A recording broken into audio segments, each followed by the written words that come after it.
সম্মানিত ভিউয়ার, আমরা বিভিন্ন চাকরি বাকরি অথবা ফেসবুক ইউটিউবে পোস্ট বা কমেন্ট করার সময় বিভিন্ন যুক্তবর্ণের সম্মুখীন হয়।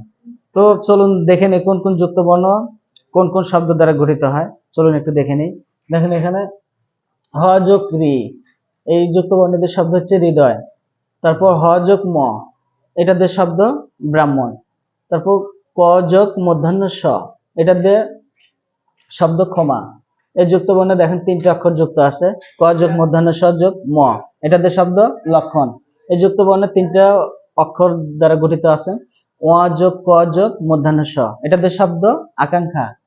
এই যুক্তবর্ণ ক যোগ মূর্ধন্য, এটা দিয়ে শব্দ কৃষ্ণা। তারপর এই যুক্তবর্ণ বর্গীয় জ যোগ ইয়, এটা দিয়ে শব্দ বিজ্ঞান। এই যুক্তবর্ণ ইয় যোগ বর্গীয় জ, এটা দিয়ে শব্দ গঞ্জ।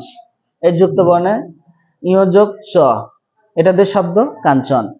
এই যুক্তবর্ণে ইয় যোগ স, এটা দিয়ে শব্দ লাঞ্ছনা। এই যুক্তবর্ণে দেখেন হয়ের ক্ষেত্রে দন্তান্ন এবং মূর্ধন্য যুক্ত কিভাবে হয়।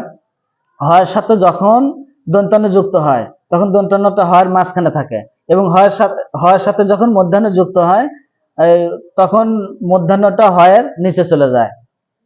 তা আজ এ পর্যন্ত সবাই ভালো থাকবেন, সুস্থ থাকবেন।